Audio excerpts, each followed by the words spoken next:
Hello, welcome.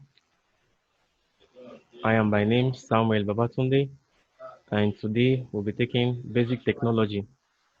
And the topic we are considering is workshop accident prevention measures, part 2.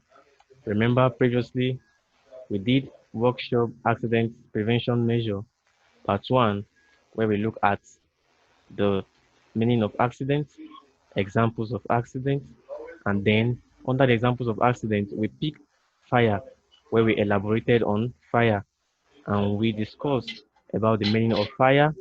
I told you that fire is a chemical process. That fire is a chemical process which involves the combination of these substances with oxygen to produce a bright light, which is usually red, smoke, and heat. And then we look at the various types of fire: the electrical fire, the chemical fire, the clothes, wood, and paper fire. So today on we are going to be looking at the various ways, the various equipment, the various firefighting equipment that we can use to put out fire. So that what we're going to be looking out today. Please stay tuned as we move. So, like I said, we're going to be looking at workshop accident prevention measures, fire 2. So now I say we're going to be looking at firefighting equipment. Previously, we look at fire. Now, how do we fight this fire? We can't fight fire with our bare hands. We can't fight fire with our mouths. We need some equipment in which we can use to fight fire. And that's why we call this equipment fire fighting equipment. Now, the main purpose of this class is that we understand and learn how to operate this equipment. We understand and learn how to use them so that in case we find ourselves in any situation that require us to put out fire, we'll be able to do this what effectively because we've understood the ways by which we use this equipment to fight fire. Now, one of the equipment of firefighting of fighting fire is the fire extinguisher, which is number one on my list. The fire extinguisher. Number two, we have the fire blankets. Number three, the sand buckets, and number four, the fire alarm. So we're going to be picking this one after the other, and we're going to be looking at how we can operate them. That is the operations of this firefighting equipment. And then also we'll be looking at safety devices.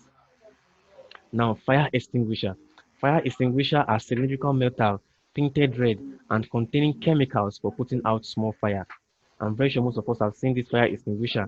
You either see them in your school, you either see them at home, you either see them in your dad's car or your mom's car, or you see them in the filling station.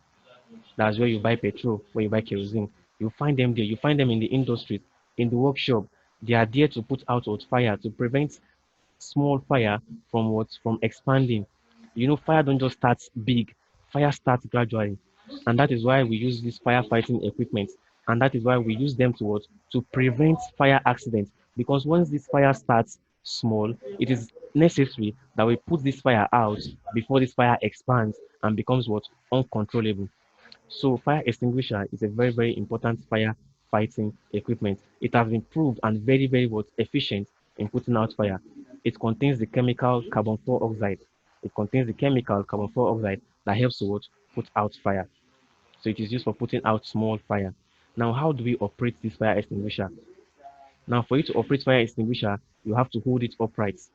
You hold it upright, not upside down. You hold it upright, then you withdraw the safety cap or you pull out the safety pin.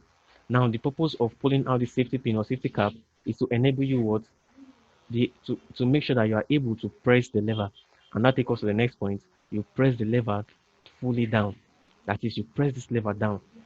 The pressing of the lever enables the discharge of the chemical present in this cylindrical metal in the fire extinguisher.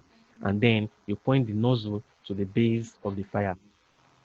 Remember, when fire is burning, it actually arises from a source, and this source is usually at the base. So, in order for you to put out this fire efficiently, you have to point the nozzle to the base of this fire, so that once you put out the fire from the base, it will be put out completely. So that is the operations of fire extinguisher. First, you hold it upright. You withdraw the safety cap to enable you to enable the lever to be what pressed down. Then you press this lever down, and then you point the nozzle to the base of the fire in order to put out what this fire. So this is how we operate a fire extinguisher. Now the next firefighting equipment is the fire blankets. The fire blankets, from the word a blanket, it's just like a blanket, but now not just an ordinary blanket, not an ordinary blanket. It's the fire blanket. It is manufactured specifically what for putting out fire. They say the fire blanket is manufactured from woven glass fibers. From woven glass fibers. Our normal blankets that we use at home when we are sleeping, those ones are made from cotton, they are made from wool. But this one are made from what? Glass fibers.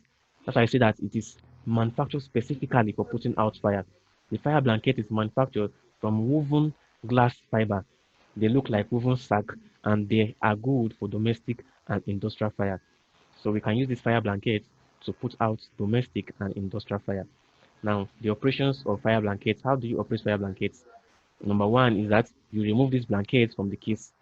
Definitely, when you get a blanket, it's always in the case for you to protect it. So you remove this blanket from the case. Then, in case of domestic fire, you gently place this blanket on the fire. That is, remember we're dealing with small fire here. To prevent the small fire now from spreading, from becoming uncontrollable. So you place this what? You gently place this blanket on the fire. So once this blanket covers the fire, there will be no what oxygen available for this substance to combine to form fire. So what happened? The fire will put out completely. So you place this blanket on the fire. That is for the case of domestic fire. But for the case of industrial fire, which you know that it will be more severe than domestic fire, make sure you protect yourself first of all. So in order to protect yourself, you wrap yourself tightly with the blanket instead of putting the blanket on the fire. For the industrial fire, you just wrap yourself to protect yourself, because we're dealing with what? Safety. We're dealing with accident prevention.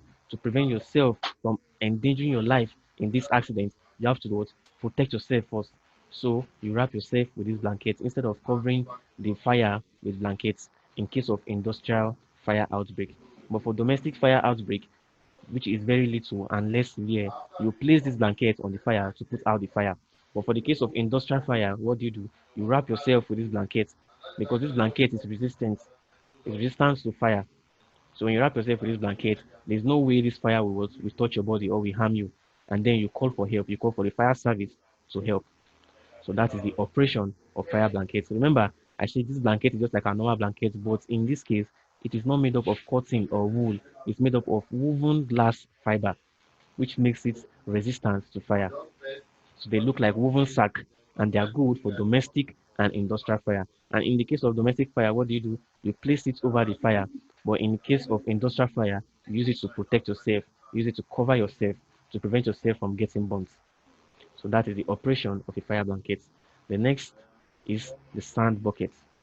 Sand bucket is one of the olden method, like ancient method we use in putting out fire. Sand buckets. These are iron buckets painted red and loaded with sand for putting out small fire. You actually find this in some workshop. Yeah, some workshops they do have these sand buckets, and even in some filling stations or industries, you find these sand buckets there. They are iron buckets painted. When you see them, they are usually painted red and iron buckets, and they are loaded with sand for putting out small fire. Now, how do you operate the sand bucket? The operation of the sand bucket is very simple. You simply would sprinkle the sand to cover the fire. So once you see small fire, one small fire begins to generate, what do? You just simply sprinkle the sand in the sand bucket. Now, the main purpose or the main aim of this sand bucket is to ensure what? Quick access to sand. Sometimes where the environment you find yourself might be tiled ground, or yes, this stirred ground, and to get sand there might be hard. But now this sand bucket enables us to get easy and free access to sand as was very fast. So that once this fire starts, you get access to the sand and you sprinkle the sand to cover the fire, and then what you successfully put out this fire. So that is the main aim of the sand bucket. And like I told you, the operation is very, very easy. Just simply sprinkle the sand to cover the fire. Now another firefighting equipment is your fire alarm. Fire alarm now, I believe most of our houses today has this fire alarm. This is a mere siren to alert people if there's a fire outbreak when switch button is pressed. Yes, when there's a fire outbreak, like in industries, maybe there's a fire outbreak in a particular section of the industry or in a particular part of the workshop, and you want to alert everybody, you want everybody to be aware that there's a fire outbreak, you want to alert even the fire service. What do? You just switch off, you just press the switch of this fire alarm. And once you press the switch of this fire alarm, it will notify everybody in the factory, everybody in the workshop will be aware that there's what? There's a fire outbreak. And it will call for this. This is like a method of calling for help. So that is why we include it as what? As part of the firefighting equipment. Because what? It enables you call for help. So once this button is just pressed, it will ring. The siren will begin to what? To ring. It will begin to make sound, and it will notify people that there's a fire outbreak, and people will guard themselves, protect themselves from this fire, and then look for a means to put out this fire. So these are some of the firefighting equipment in which you can use to prevent the severity of fire outbreak. Now, briefly, we'll be looking at safety devices.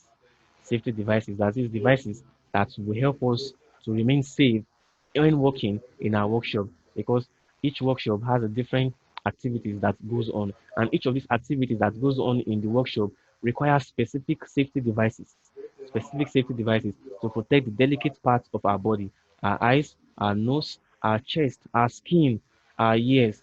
So it's important to use the safety devices. We say there are materials or equipment used in order to achieve safety. Remember, the sole aim of this class is what? Is for our safety, to prevent us from what? Falling into accidents, prevent us from being a victim of accidents. And it's important that we use the safety devices to stay what? To stay safe. So there are materials or equipment used in order to achieve safety, and this include overalls. Overalls, they help protect the entire body, they help protect our skin from what? From corrosive chemicals. Remember, when you're working in a laboratory, in a chemistry laboratory, you need to wear this overall to protect yourself from what? From harmful chemicals. Also, you have your safety boots. Safety boots helps to protect the foot to prevent what? Corrosive liquid and sharp objects. If there's a spill of corrosive liquid like your acid, when it's spilled to the ground. Now, because of this safety boots, it protects your foot from getting hurt. And also, when if sharp objects should fall on the ground, because you are wearing these safety boots, it will prevent the sharp objects from what? From harming you. Then goggles. Goggles are used to protect the eyes, most especially for those working in what? Welding industries. Those that weld, you know that this light coming out from welding, this welding is it has a very high intensity and can damage the eye. So it's important to use goggle to protect what? To protect our eyes when working in what? Welding, when welding. Also to prevent to protect our eyes from dust while sewing. No sawdust. Sawdust is also what? Dangerous to our eyes. So it's important to use goggles. Then hand gloves. Hand gloves is used on the hand. From the name hand gloves, it's a glove we wear on the hand to protect the hand from sharp metals, from electric shock. Yes, this is very important. When you're working with live wire, when you're working with corrosive liquid, it's important to use this with hand glove. This hand glove is made up of rubber, and you know rubber is not it's an insulator. Rubber does not conduct electricity. So when you use this hand glove, it helps protect you from what? From live wire, from getting shock, and protect you from what? From corrosive liquid. So with this, we've come to the end of today's lesson on the second part of workshop accident preventive measures. Now I have a brief assignment for you, and this assignment is from the previous year on Bechi. That is, name 5 safety devices and their uses. You should name 5 safety devices and their uses. So before we go, briefly we'll do a recap of what we studied. We studied what? The firefighting equipment, which are the fire extinguisher, the fire blankets, sand buckets, and fire alarm. And then we say fire extinguishers are cylindrical metal painted red and containing chemicals for putting out small fire. And to operate them, you have to hold it upright, withdraw the safety cap, press the lever, and then point the nozzle to the base of the fire. Then we look at the fire blankets, and we see fire blankets can be used both for domestic and industrial fire. And these blankets can be used by removing the blanket from the case. For domestic fire, you use to cover the fire, but for industrial fire, you wrap yourself to protect yourself. And then the sand bucket, I say it's one of the ancient method by which we used to put out small fire. You just sprinkle this sand to cover the fire. And then the fire alarm, which is a modernized method of alerting everybody in case of fire outbreak. And we say it has really helped because it is very important. It alerts everybody and make everybody at alert that there is there is a fire outbreak. So this fire alarm is very, very important. And so we look at safety devices, where we talk about the overall for protecting our skin, the safety boots for protecting our foot, the goggles for protecting our eyes, and the hand gloves for protecting our hand. And then I gave you a brief assignment that I should name 5 safety devices and their uses. And I say this assignment is actually gotten from the previous exam on BC 2019. So with this, we've come to the end of today's lesson. Please, I would like you to ensure that you maintain safety while working in your workshop to protect yourself, and not just yourself alone, your colleagues working with you. So it's important we gather safe from fire outbreak. And I believe we've understood how to use these various firefighting equipment. So I still remain Samuel Babatunde. And please, if you're watching this video on YouTube, make sure you subscribe to our channel to get more of our videos. Please ensure you follow us more for more videos. Thank you very much, and God bless you.